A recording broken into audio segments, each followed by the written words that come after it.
Forgive our sins, we pray.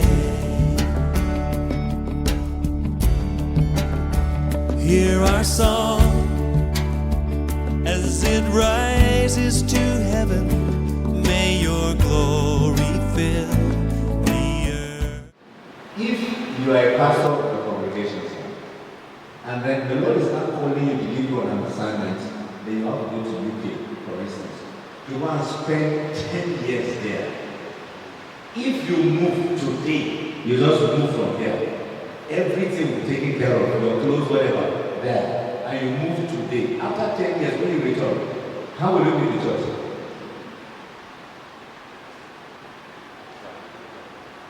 If God calls you to UK for an assignment, and then you're pastoring the church, and then you move at the point where you just let the Lord, and you stay for 10 years there, when you return, what will be the state of the church that you left behind? Is there something? Now, why I'm asking that question is to be able to help us understand the fact that those people that are in the queue, that's the reason why we're doing this very simple. If you follow through, we'll get to the point where that very thing you mentioned will properly be addressed. Are you getting the point? I think by the grace of God today you hear something about that same thing you really mentioned. So it's just not about the Bible school, but we're talking about the Bible school to register the fact that we have deficiency of leaders, both in quality and then in quantity. Are you getting the point? But what you said is very correct. We are right at that very point. Yes, sir. Just to contribute to What he has said, I agree with him that God has, whenever God prepares people, he prepares the leaders for them. But I think the problem is, if God has done that, we are not getting the results. And I think that's why we are coming for a meeting like this. Otherwise, there wouldn't be need for a gathering like this. But we are not getting the results that we believe God has already entrusted to us. So we need to sharpen each other. Yes. Thank you. Thank you very much. So we'll look at the people and now we'll tell them the harvest truly is plenty. But the laborers, that is the commensurate result that Jesus is expecting from the harvest or from the laborers doing the harvest is not enough for him. And that's why he's bringing that particular scripture into the Bible. And then he said in 38, he said, okay, let me provide a solution. If it is not enough, if we are not seeing the result, if we are not seeing the expected change, what should we do? He now said, pray to the Lord of the harvest, so that what will happen? That he will what? Send in what? More laborers where? Into the plenty harvest. So what Jesus is actually talking about here is raising or building healthy leaders that will now go into the harvest and then get the harvest done. Are we getting it now? Some other people will not say, he's talking about discipleship. Exactly, that's what we're talking about. So that you're able to raise the people that will be sent into the harvest. So if I enter in today as the only disciple, how far can I go in covering this community?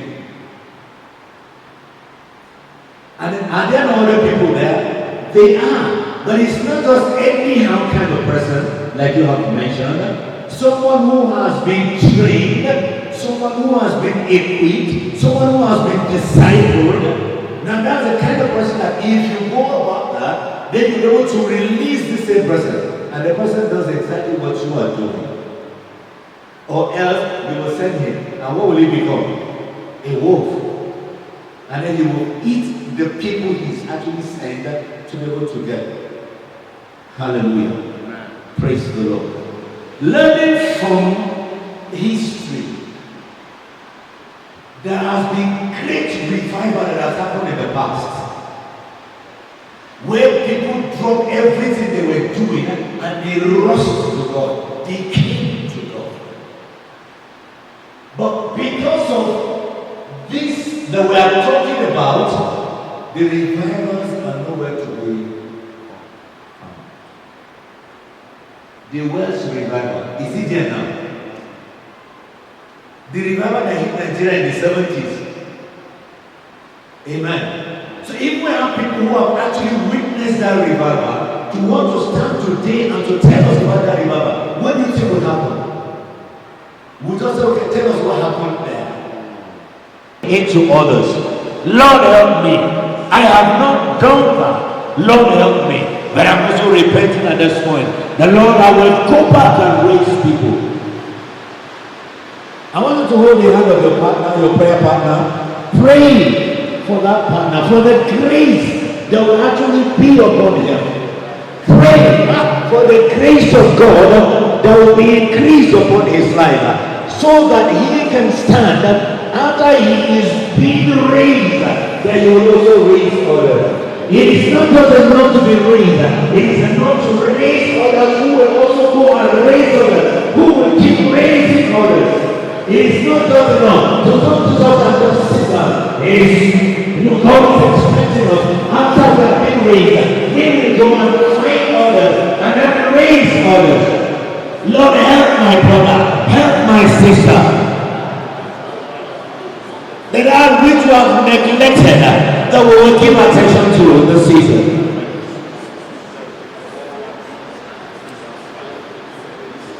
Help us, Lord Jesus. The harvest is plenty, but we're not concentrating on raising the laborers that will be sent into the harvest. Lord, grant us the grace that we will be able to raise the leaders, to raise the laborers, to raise the disciples that will be sent into the harvest. Because if we will continue like that, the number of people that will make it to heaven, the number of people that will come to Jesus Christ will be far lesser than the number of souls that will go to hell. Lord, help us.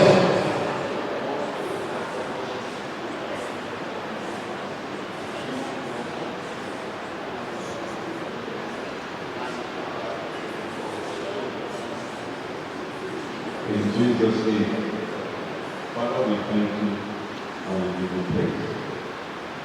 We stand before you in humility and adoration, asking you to forgive us for our failures and many failures in multiplying that which you have given into our hands.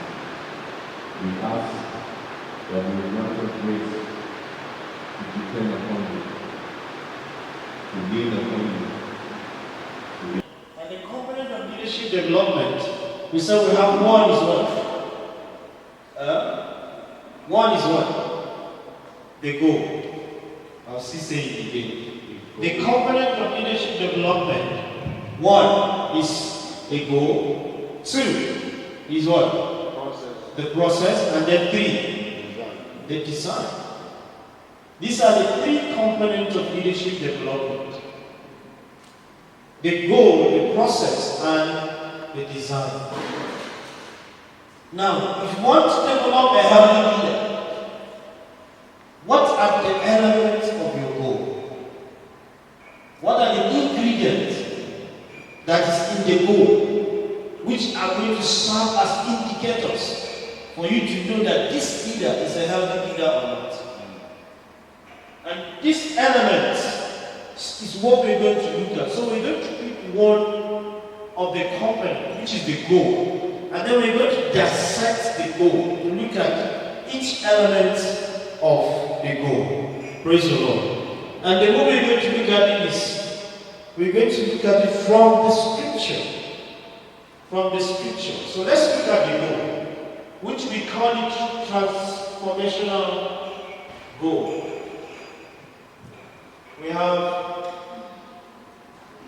don't mind my writing. Transformational goal. So let's read Matthew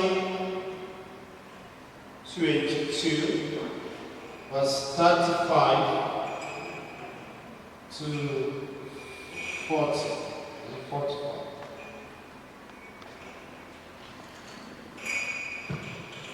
Someone should read it for us. Matthew 22, 35 to 40. One of them, an expert in the law, tested him with this question. Yes. Which is the greatest commandment in the law? Jesus replied, love the Lord your God with all your heart, and with all your soul, and with all your mind. This is the first and greatest commandment. Which is, say, Love the Lord your God with all your heart, with all your heart, with all your soul, with all your with soul, all your mind. with all your mind. So when you hear the word love in the scripture, he's talking about who? God. God. God is love. And I also say Christ, right? I also use it as Christ. God said in John, let's read it. John chapter 17 verse 8 says, some of them, John 17:10. Now this is eternal life, This is eternal life, that they know you, that they know you, the only true God, the only true God, and Jesus Christ, and Jesus Christ, whom you have sent. whom you have sent. So the first commandment first is love the Lord your God with all your heart.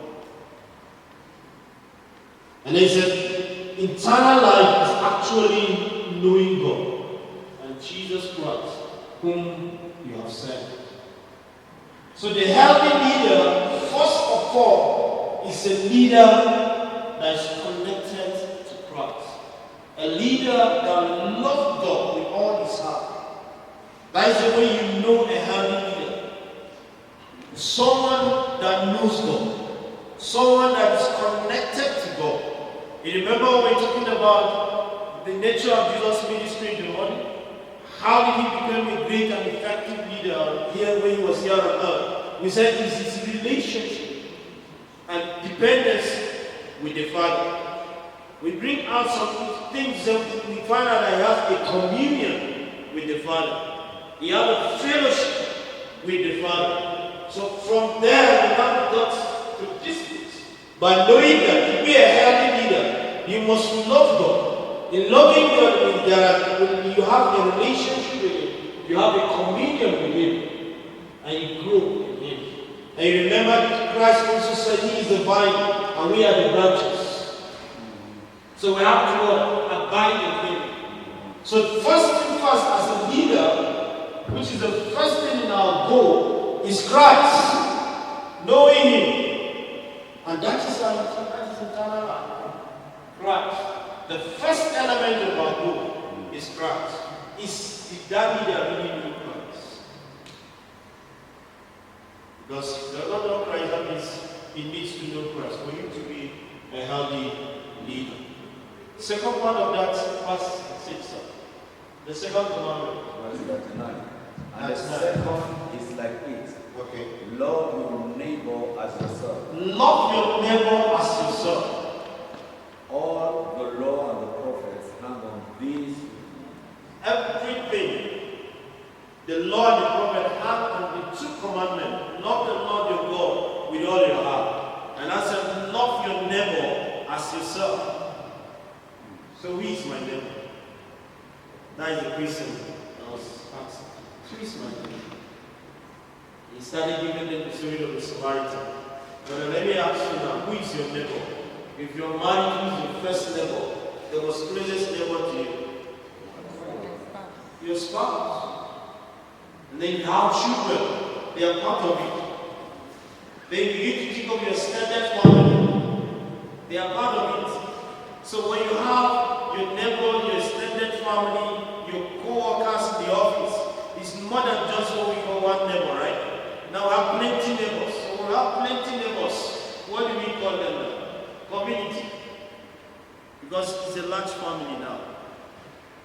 The outside town, and so the whole of I think the someone said, so the church for everybody. So he said, love your neighbor as yourself. If you permit me to use the words there, to use it as community, because it's more than just one neighbor. Small. If you say love your neighbor as yourself, have you considered looking at that boy that normally break your door when you're not around? Especially when you come to church on Sunday. They'll break through your window, your neighbor's son. Do you love him as you love yourself? The Fulani herdsmen are killing us. In fact, we don't have villages anymore in Southern Canada. Most of our villages in Southern Canada have been shut down. When you see a Fulani person on the road, when you're driving, you normally give them leave the way you normally give them leave before.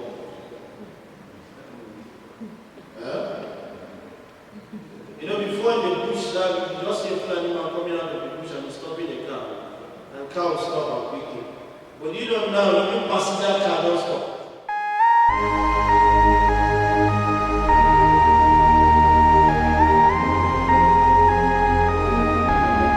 Oh, oh.